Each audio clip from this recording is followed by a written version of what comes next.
일본 침몰 희망의 사람 세 번째 시간입니다. 세 번째는 삼연동 대지진과 전염병 그리고 희망의 사람들이라는 주제를 가지고 이야기하겠습니다. 첫 번째, 삼연동 대지진입니다. 개벽 실제 상황 책에는 일본 정부가 머지않아 도쿄에 초거대 지진이 반드시 올 것이라고 예고하는 내용이 있습니다. 이 내용은 SBS 스페셜 대지진 경고 지금 일본인이라는 내용으로 다큐멘터리로도 나온 적이 있습니다. 충격적이고 비극적인 이 지진 소식이 일본 관동 지역 해상을 기점으로 동해, 동남해, 남해, 일본에서는 뭐 도가해, 도난가해, 난가해라고도 하는데요. 이 세 개의 연안에서 동시에 일어나는 이른바 삼연동 대지진이라고 부릅니다. 이거에 대해서 이 다큐멘터리에서 나온 내용 중에 전기통신대 명예교수예요. 일본 요시노 교수가 뭐라고 얘기하냐면 이 세 개가 한꺼번에 발생하게 되면 수마트라와 같은 정도예요. 매그니튜드 9 정도가 발생하게 될 거예요. 수마트라 대지진은 2004년도에 30만 명의 사망한 동남아시아 대지진입니다. 굉장히 충격을 줬죠. 그리고 산카와 아키라라는 산업기술종합연구소 주임연구원은 이것은 우리가 체험할 가능성이 대단히 높습니다. 라고 하면서 이렇게 침착하게 얘기하는데 저는 침착하게 얘기하는 게 더 무섭더라고요. 그리고 도쿄대학교 지진연구소 히라타 나오시 교수는 뭐라고 얘기했냐면 삼연동 지진이 일어난다면 일본 열도의 반 정도가 피해를 입을 거라고, 이것은 아마게돈이라고 말하는 사람도 있습니다만, 이런 얘기를 했어요. 이거 약간 좀 묵시록적인 느낌이 듭니다. 더 묵시록적인 느낌으로 얘기하는 분이 있는데요. 전 도쿄대 지진연구소 우다 시니치 기술사는 뭐라고 얘기하냐면 이렇게 얘기합니다. 제가 천천히 읽어드릴게요. 대지진은 옵니다, 옵니다, 틀림없이 옵니다. 마치 종교경전이나 무슨 예언처럼 얘기를 해요. 묵시록 같은 느낌이 꽤 드는데요. 가을 개벽의 실제 상황을 앞두고 일본 국민은 하루하루 살얼음판을 딛는 듯한 삶을 살아가고 있습니다. 그러나 이 모든 것은 장차 일본 열도를 공포의 심연으로 몰아넣을 대사건에 비하면 아주 작은 전초일 뿐입니다. 두 번째 주제, 최악의 전개 침몰과 전염병의 병진. 이렇게 침몰이 이제 기정사실화돼 가면서 여기저기 이렇게 이제 일들이 많이 벌어지고 피해를 입기 시작하면서 이제 현실화됐잖아요. 정부 차원에서 움직이는데 주인공 아마미가 이제 묘수를 냅니다. 뭐라고 하냐면 일본에는 유명한 기업들이 많이 있으니까 기업을 각 나라에, 전 세계 나라에 넘겨주면서 일본 이민을 추진하자라는 내용입니다. 그러니까 이제 기업을 파는 거예요. 이게 이 기업을 그쪽 나라로 다 통째로 옮겨줄 테니까 한 100만 명만 받아다오. 이민을 받아다오. 이렇게 해서 각 나라로 이제 그 국민들을 이렇게 보내는 겁니다. 일본 국민들을. 그러니까 뭐 총리가 처음에는 황당해하고 강요들이 다 어이없어 하다가 그 방법밖에 없구나. 제가 볼 때 가장 현실적인 생각이라고 듭니다. 예, 그런 생각이 듭니다. 심지어 나중에 국보와 문화재도 쓰고 막 이렇게 나가거든요. 총리가 드디어 이걸 오픈을 다 합니다. 세계 각국에 말씀드립니다. 지금 일본은 국토가 사라질 위기에 처했습니다.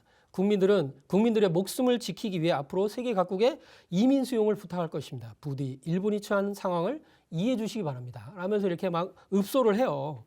그래서 드라마에서는 이제 침몰까지 1년이 남았다는 거예요. 그러니까 이제 1년 동안 할 수 있는 일을 하는 거죠. 그래서 전 세계 나라의 기업을 담보로 이민을 호소해서 1억 2천만 명을 이 드라마에서는 거의 살려요. 뭐 많이 죽지 않고. 그런데 과연 이렇게 드라마처럼 될 것이냐. 실제 개벽 상황에서 총리가 일본 침몰을 발표하고 세계 구원을 청할 시간이 있을까? 이거 한번 생각을 해봐야 되겠죠. 그런데 이런 과정이 벌어지는 가운데 더 최악의 상황으로 가는데요. 일본 침몰이 예정되고 세계 각국의 이민이 이제 수용돼요. 이제 뭐 살려야 되지 않겠냐 하면서 막 기업이 이전하면서 이민이 이제 막 10만 명, 200만 명 막 이렇게 이민이 이제 되는 과정에서 갑자기 일본을 중심으로 루비 감염병이라는 전염병이 퍼져요.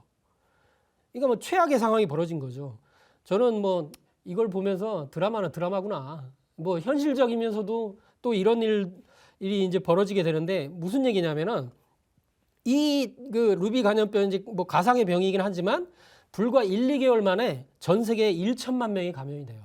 지금 뭐 코로나로 했는데도 3년이 넘도록 이렇게 해결을 못하고 있는데 어떻게 1, 2개월 만에 1천만 명이 감염되는 전염병을 막아요? 그런데 1, 2개월 만에 약을 찾아내요. 그러면서 다시 이민이 시작돼요. 그래서 드라마이구나, 할 수 없다, 이런 생각도 좀 해보면서 이제 저렇게 하면서 희망을 찾으려고 하는 거겠지, 이런 생각도 좀 해봤고요. 많은 뭐 생각들이 교차를 했습니다. 증산상제님께서는 병난과, 앞으로 병난과 병난이 함께 온다고 하셨습니다. 앞에 병은 군사병이에요. 그러니까 전쟁이죠. 그리고 뒤에 병은 질병병이에요. 그래서 이 전쟁과 병이 같이 온다. 그리고 이 전쟁을 일으키지 않기 위해서 막기 위한 병이라는 또 말씀도 하셨는데, 이 드라마의 설정으로 일본의 경우는 전쟁보다는 질병병난의 병과 지진이 동시에 병진합니다. 같이 오는 거죠. 그러니까 저는 이것도 어느 정도 상을 두고 하는 겁니다. 이게 개벽책을 많이 참고했다면 이런 내용도 참고했으리라고 저는 확신합니다. 그래서 이제 총리가 전 세계에 발표하고 하니까 일본 그 기자들이 이제 다 모였어요. 기자가 이제 아주 절규를 하는데요. 정말로 우리를 지킬 수 있습니까? 엔화의 폭락으로 국민들의 돈은 종이 조각이 됩니다. 지금 무일푼이나 다름없이 던져진 거잖아요. 정말로 이민국을 확보할 수 있습니까? 우리는 어디서 어떻게 살아가야 합니까? 그러니까 막 난리가 났어요. 막 조용조용 하면서 하고 있거든요.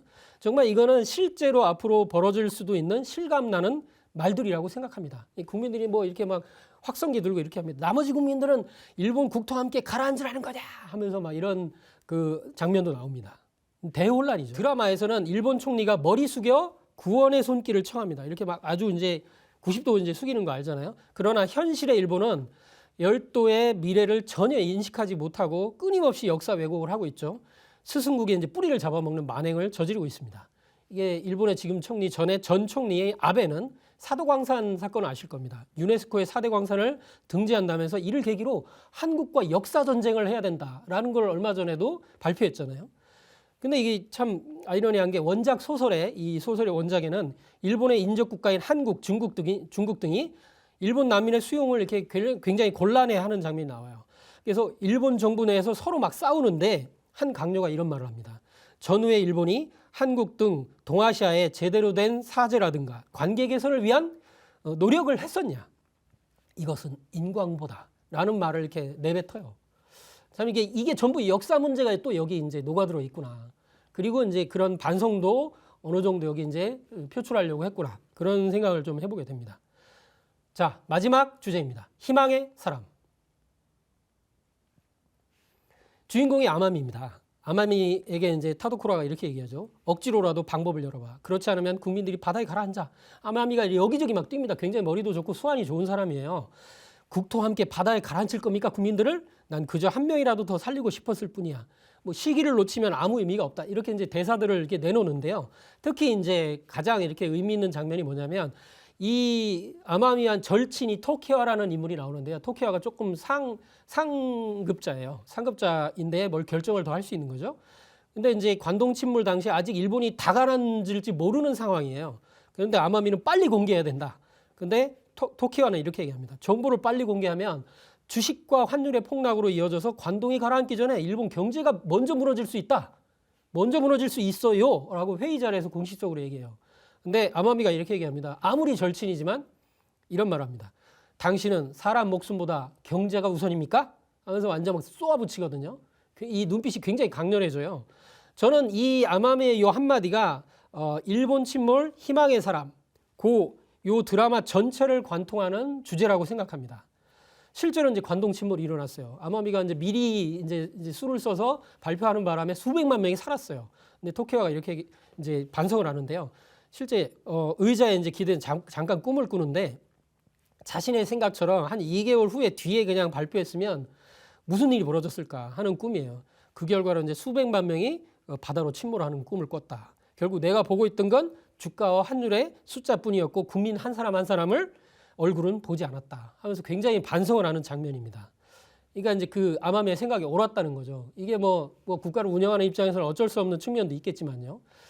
근데 일본에서는 이런 주장이 아주 공식적으로 나와요. 일본의 유력 경제 주간지인데요. 슈칸 다이아몬드. 그러니까 우리 말로는 주간 다이아몬드죠. 그래서 경제니까요. 스즈키 다카히사 부편집장입니다. 이 사람이 뭐라고 그랬냐면 일본의 국제적 위상은 경제 성장률, 주가 상승률, 교육 환경, 엔화 구매력, 재정 건전성, 디지털 후진국, 국내 총생산 대비 국가 부채 규모가 세계 최악 이런 등의 다양한 측면에서 추락하고 있다. 그리고 이 사람이 기사에서 이렇게 얘기를 했어요. 아예 일본 침몰의 현실에 직면해 있다. 이게 일본의 유력 주간지에서 이런 말을 아예 굉장히 자주 써요. 그냥 뭐 저희가 그냥 하는 얘기가 아니에요. 일본 침몰 영화에서 느껴지는 정서는요. 열도 침몰, 경제 침몰, 정치 침몰 등 모든 분야에서의 일본 침몰이 진행 중이라는 것입니다. 근데 그런 정서를 느낄 수 있죠. 그래서 이제 좀 조금씩 정리를 해보면 타도쿠라 박사가 시뮬레이션으로 일본 전체 침몰을 이렇게 그린 장면이 있죠. 뭐 보면은 뭐 이렇게 쭉 빨려 들어가가지고 관동 지역부터 이제 전체가 다 침몰하는 걸로 나오는데 마지막에는 아까 얘기 드렸던 것처럼 홋카이도와 규슈가 일부 남아요. 그리고 뭐 2006년 판에서는 뭐 깨져서 그냥 일본 열도가 막 판이 깨져서 막 침몰하는 그런 장면도 나오고요. 이렇게 나오는데 저는 압권인 장면은 일본 침몰 2020 그러니까 애니메이션 10부작으로 나왔던 장면이라고 생각합니다. 여기 마지막 장면에는 러시아 아나운서가 이제 러시아 말로 이런 말을 합니다. 아마 그쪽으로도 이민을 많이 간 설정인 것 같아요. 일본 침몰 2020에서 마지막에서 이런 그 장면이 나오는데 지도가 나와요. 우리나라와 중국, 뭐 러시아 일부와 일본 그 지역이 나오는데 일본은 깨끗하게 지워졌어요. 그리고 이렇게 화산이 하나가 이렇게 연기가 나오는데 거기가 후지산입니다.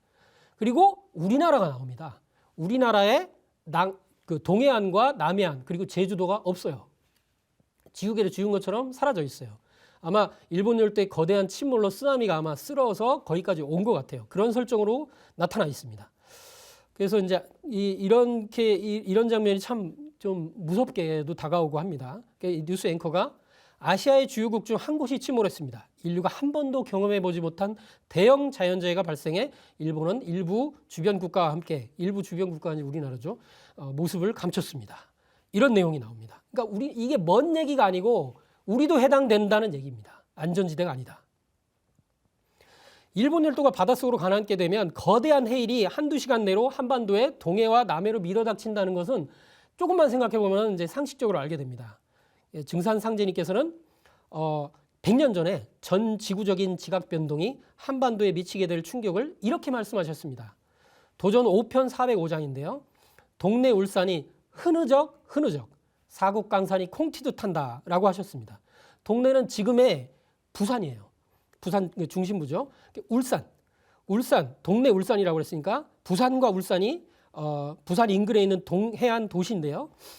흐느적은 뭐예요? 흐느적 아시잖아요. 이렇게 물건이 흔들리거나 너북거리는 현상이에요. 사전에서 보면 이게 이제 그걸 표현하는 언어인데 딱딱한 고형 물질이 흔들리면서 완전히 뭉개되는 모습을 형상하는 표현입니다.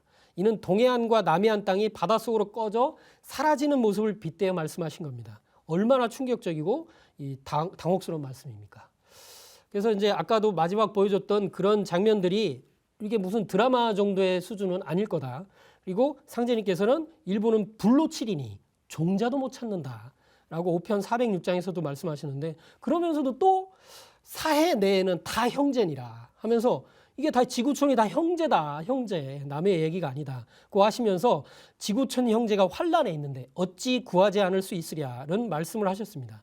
지금은 인간 열매를 맺는 가을 개벽기로 오직 진리를 만나야 살 수 있는 때입니다. 상제님 진리를 전해주는 것만이 사는 길일 터입니다. 드라마를 통해서 일본뿐만 아니라 제일교포, 동포 그리고 대한민국의 많은 사람들이 때가 된 것을 깨닫고 진리를 찾아 떨쳐 일어나기를 간절히 기도합니다. 지구촌 개벽뉴스 일본 침몰 희망의 사람 편 여기서 마치겠습니다. 감사합니다. 지천하지 세자는 유천하지 생기하고 암천하지 세자는 유천하지 사기니라. 천하대세를 아는 자에게는 살 기운이 붙어있고 천하대세의 어두운 자에게는 천하의 죽을 기운밖에는 없느니라.